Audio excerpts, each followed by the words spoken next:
le journal.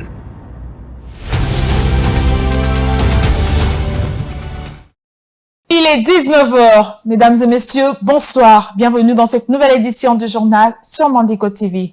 Voici le titre de l'actualité de ce samedi 1er octobre.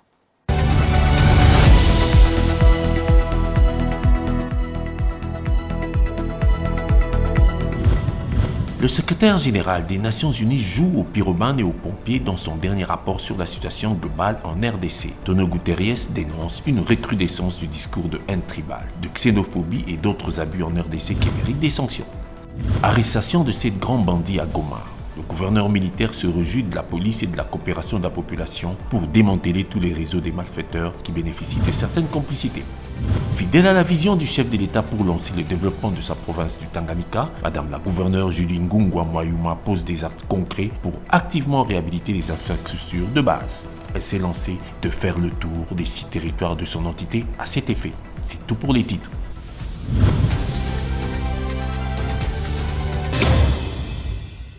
Commençons par les Nations Unies. Le secrétaire général des Nations Unies, Antonio Guterres, condamne et exige des sanctions contre les tueries, racisme et xénophobie qui ont cours en République démocratique du Congo. Analyse de la question dans cet élément de la rédaction. Suivez. Le secrétaire général des Nations Unies, Antonio Guterres, semble s'embrouiller davantage dans le dossier de la RDC, où il patauge depuis son mandat aux commandes de cette grande organisation pour la paix dans le monde. C'est presque un scandale qu'il prétend, dans son dernier rapport, une recrudescence des discours de haine à caractère ethnique en RDC. Seulement, il manque de hauteur pour condamner l'agression que subit la RDC de la part d'un voisin, le Rwanda, où la politique de la haine raciale constitue un motif de guerre entre les communautés depuis des décennies. L'ONU n'ignore pas qu'en RDC, le tribalisme est plus contextuel que viscéral, parce que l'unité nationale congolaise exclut les discriminations tribales qui ne sont pas de nature à embraser le Congo. Si Antonio Guterres condamne les attaques contre la MONUSCO par les populations congolaises dans son rapport, il ferait mieux de s'interroger sur comment peut-on concevoir une force de plus de 20 000 hommes armés incapables de protéger des civils pendant plus de 20 ans contre des petits groupes armés. Entre-temps, évoquer le tribalisme, la haine raciale et la xénophobie en RDC est une fausse argumentation, car l'ampleur des massacres à l'est du pays et dans certaines provinces sont toujours liées à la présence ou à l'implication des soi-disant Congolais d'adoption qui veulent plus de droits nationaux que les Congolais d'origine.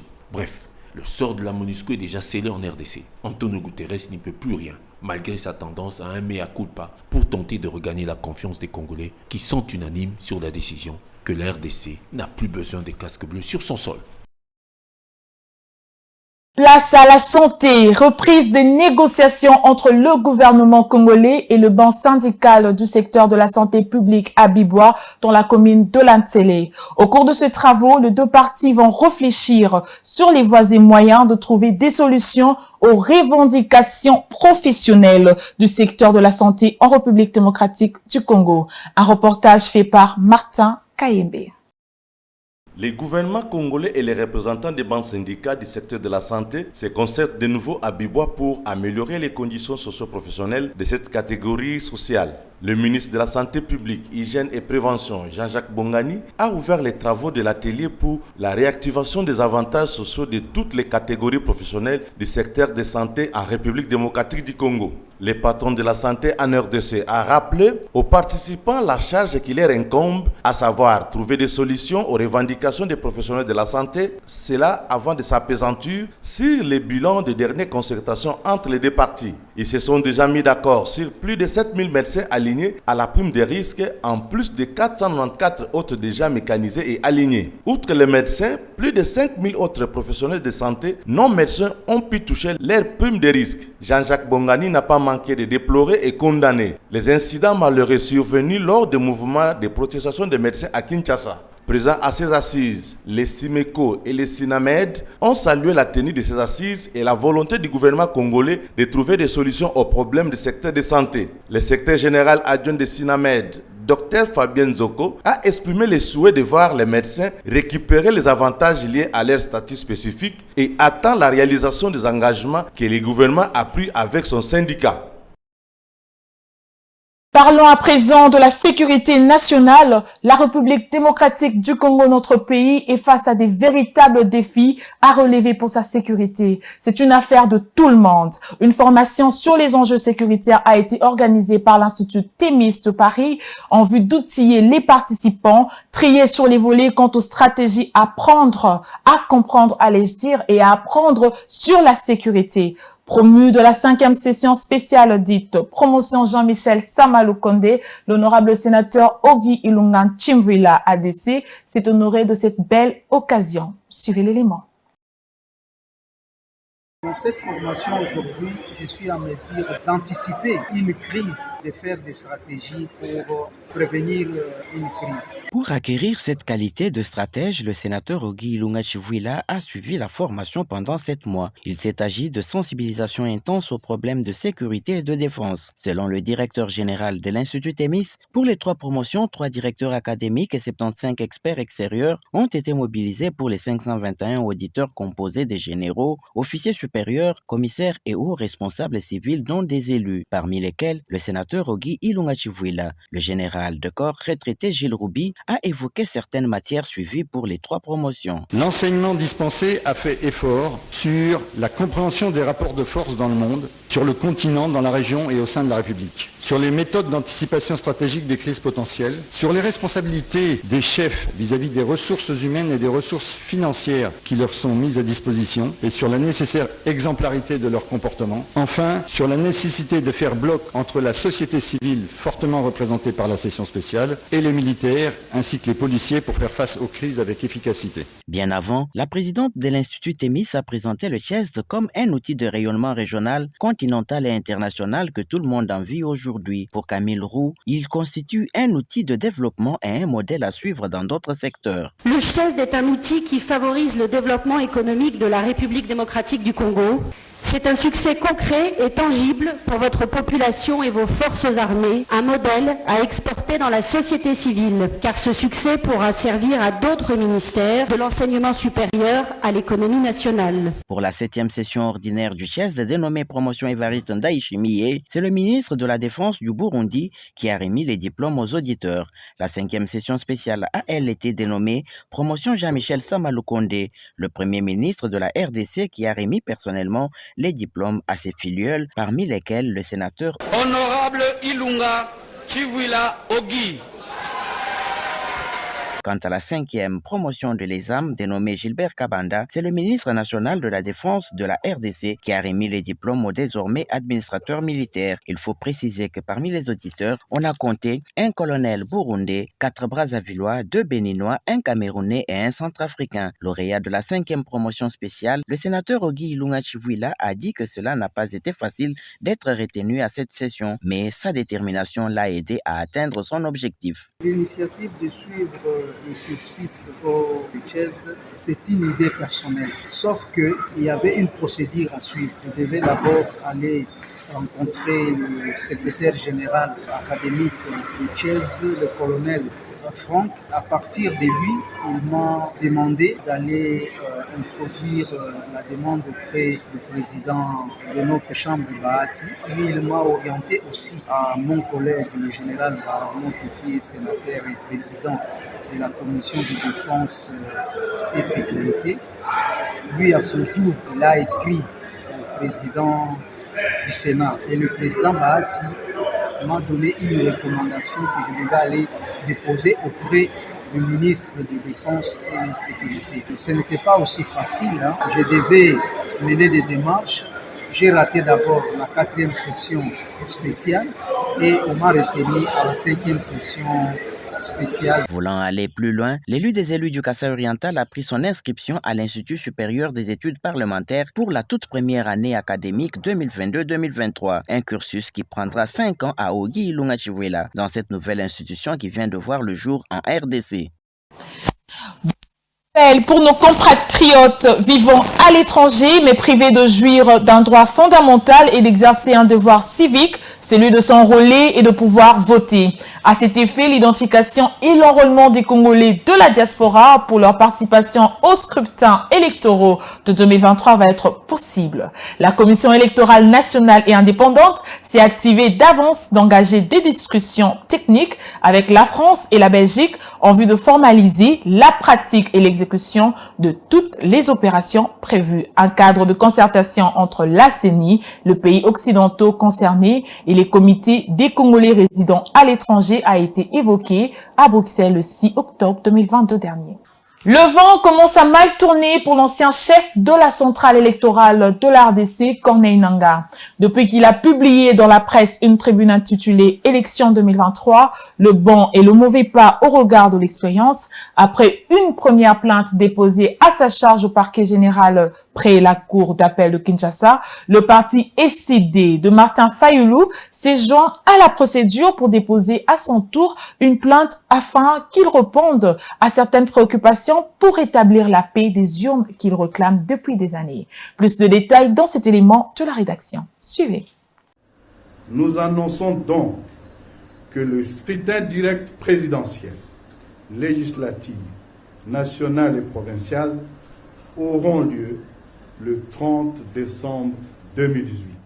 Quelle mouche a donc piqué l'ancien chef de la centrale électorale Corneille Nangaa Yobelou pour sortir de sa retraite tranquille et se jeter dans une arène où il risque fort de regretter tous les bons et loyaux services qu'il prétend avoir rendus à la nation? Lui, le symbole de la première alternance politique de l'histoire de la RDC via les urnes électorales. Sa tribune, intitulée « Élections 2023, le bon et le mauvais pas au regard de l'expérience » dans la presse n'a pas été du goût de tout le monde, en commençant par un avocat, Maître Jeannot Lompépé, qui a déposé une plainte au parquet général pris la cour d'appel de Kinshasa-Gombe. Plainte qui a déclenché une autre, celle de l'ECD, parti de Martin Fayulu, qui réclame des éclaircissements sur le contenu des allégations de Corneille Nangaa. En clair, Corneille Nangaa assure dans sa tribune avoir été l'objet, lors de son mandat à la tête de la CENI, des pressions et menaces de la part tant des chefs des missions diplomatiques de certaines puissances occidentales qui sont allés jusqu'à lui proposer l'exil sur le territoire de leurs pays respectifs, tant des hauts gradés de l'armée congolaise et autres agents de sécurité du pays, dont certains, d'après Corneille Nangaa,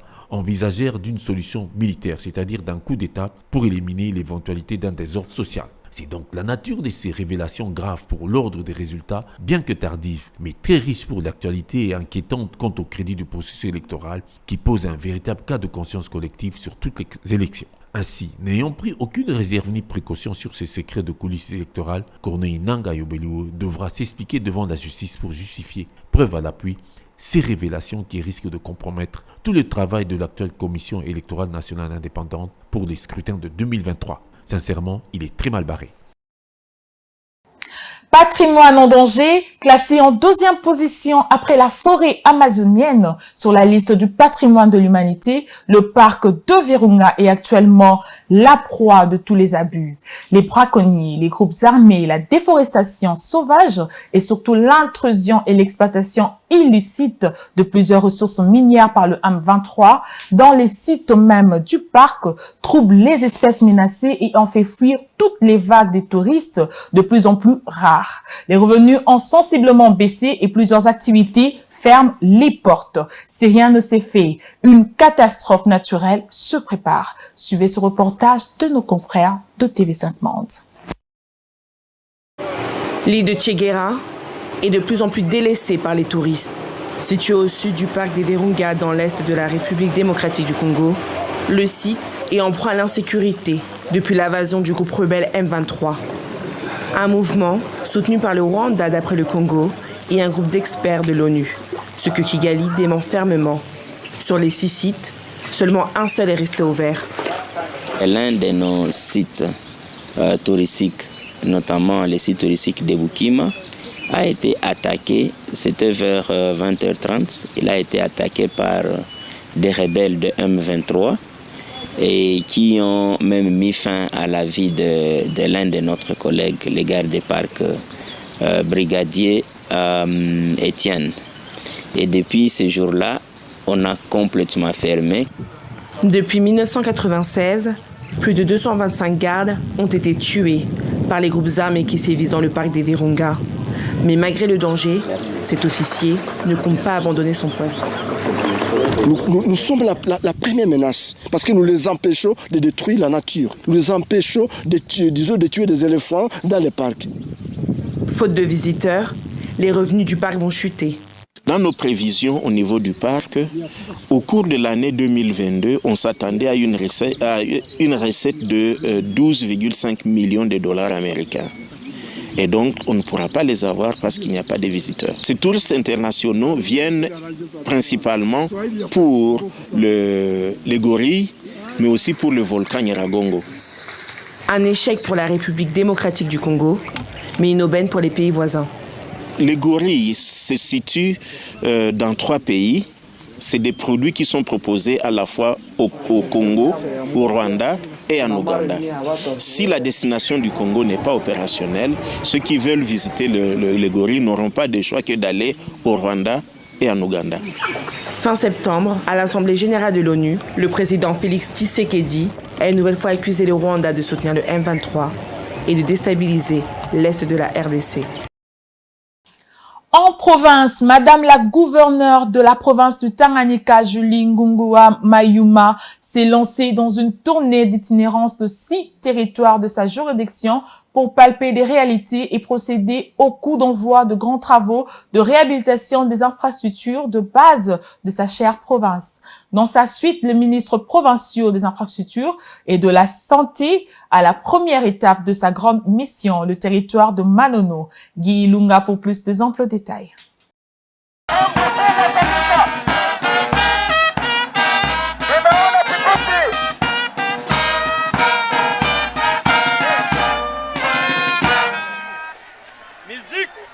À son Excellence, Madame la Gouverneure. C'est un bain de foule mérité qu'a eu tout l'honneur de vivre Madame la Gouverneure du Tanganyika, Julie Ngungwa Mayuma, au territoire de Manono, première étape de son itinérance prévue dans le 6 que compte la province du Tanganyika. Forcée par la marée humaine depuis l'aérodrome à marcher jusqu'au poste de l'administration de la territoriale locale, plusieurs fils et filles, jeunes et vieux, enthousiasmés par cette prestigieuse visite de celle qui rassemble et travaille acharnement au développement visible de la province du Tanganyika, sont en fait venus nombreux témoigner de leur soutien et attachement à ces entreprises. Devant la foule de ses administrés, Madame la gouverneure Julie Ngungwa Mayuma a transmis les vœux sincères du chef de l'État en personne, Félix-Antoine Tshisekedi Tshilombo, déterminé via elle, sa digne représentante, de réaliser des grandes œuvres dans cette province du Tanganyika. Nafurahi kabisa. Naona mnanipokea na furaha kubwa. Province yetu ya Tanganyika iko na materitoire 6. Na nikachakula nianzie territoire ya Manono, na kwa sababu chef de l'État wetu Félix Antoine Tshisekedi anamisalimia kabisa. Najua kama njia ya kwenda Lubumbashi imeshaharibika. Leo niko naenda kulanse makazi hapo. Chef de l'État ananiambia wende kaangalie watoto wa Manono, sitake kusikia mambo ya ile njia, na hapa tutatoka na mweye, tuko naenda kulanse ile njia na makazi iko naanza. Pour preuve, sur le champ, elle a donné le coup d'envoi des travaux de la réhabilitation des premiers 30 km de la route de Manono en direction David de Lubumbashi dans le Haut-Katanga. Question de désenclaver la province selon la vision du chef de l'État et relancer la circulation des personnes et des biens sur cet axe autrefois dense et capital. Le suivi des travaux entamés de cette formidable exécution a été confié au ministre provincial des infrastructures, John Seya. Par la suite, infatigable, la gouverneure Julie Ngungwa Mayuma a visité l'hôpital du cinquantenaire de Manono, édifice presque à l'abandon qui va revivre et subir les dernières attentions qu'il mérite pour son fonctionnement normal. Les ministres provinciaux de la Santé et une fois de plus celui des infrastructures John Seya ont reçu des recommandations fermes de Madame la gouverneure Julie Ngungwa Mayuma pour finaliser cette nécessité d'intérêt général. Loin d'en avoir fini avec les projets dans cette partie de sa province qui se relance pour son développement, l'autorité provinciale a poursuivi d'échanger avec la population encore plus pressante et motivée par cet élan plein d'espoir pour le Tanganyika.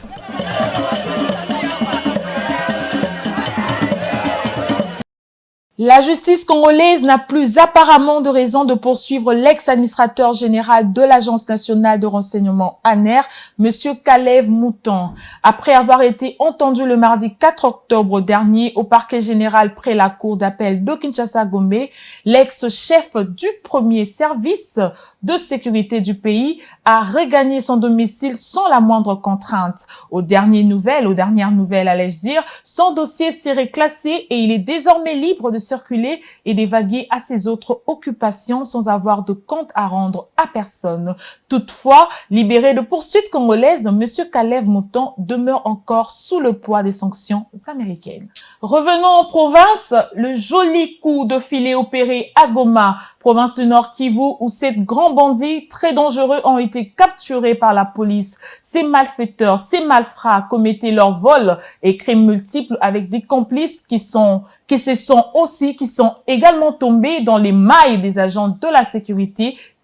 Ils ont été présentés ce matin au gouverneur militaire de la province du Nord Kivu, le lieutenant général Constant Ndima, qui s'est réjoui de ce résultat. Reportage de la rédaction. Suivez. Une équipe de 7 présumés bandits accusés d'avoir commis de meurtres d'échangeurs de monnaie dans la ville de Goma ont été présentés ce vendredi 7 octobre 2022 au gouverneur du Nord Kivu au musée de Himbi. Le commissaire provincial de la police au Nord Kivu, Abba Van Hang, a indiqué que parmi les bandits arrêtés figurent certains agents de l'ordre indisciplinés et un faux magistrat, ainsi qu'un kidnappeur ayant fait disparaître un écolier dans la ville tout récemment. Je vous présente encore un groupe de 7 qui sont des tueurs professionnels. Ce sont eux qui continuent à tuer des cambistes.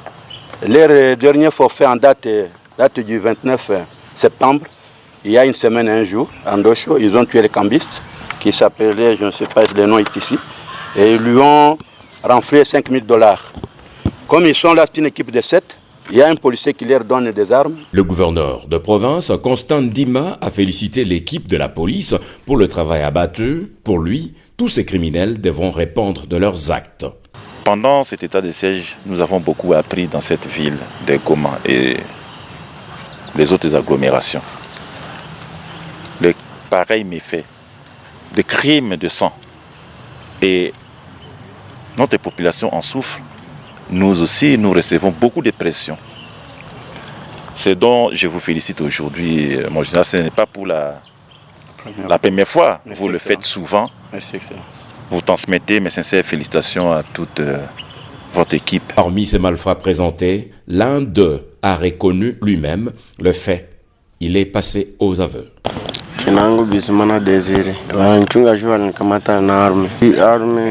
Ni nani piche ni njo mwenye alitupatiaka ekipe yako we na ule mwenzako Christophe mushapiga watu 4. Iya mwisho tulipata 5,000. Tuligabula 1200. Nilifungiwa kudosie ya FDL. Bon, ndio niko SS Qatar. Niko hapa Rugari. Tous ces criminels ont été acheminés à l'auditorat militaire pour répondre de leurs actes. Au Congo central, près d'un mois seulement après l'évasion de 12 détenus de la prison centrale du camp Molaï de Matadi, une autre évasion plus spectaculaire a été opérée hier vendredi 7 octobre aux environs de 16 heures dans le même centre pénitentiaire. 202 prisonniers sur le 658 que comptait la prison ont profité d'une simple dispute entre 2 policiers commis à la garde du centre pour s'enfuir et se perdre dans la nature. Affaire à suivre. Avant de nous séparer, ce journal tient à sa fin. Voici le rappel de titres.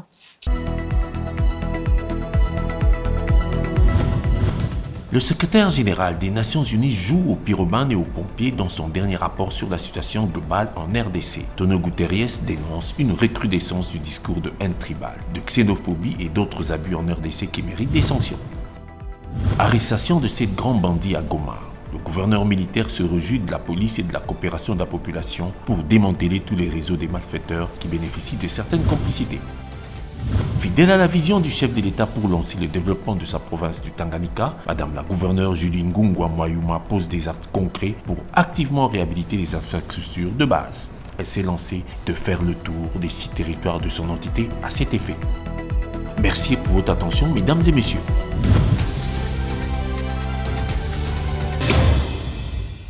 Mesdames et messieurs, merci de nous avoir suivis. Nous vous disons à la prochaine et bon week-end.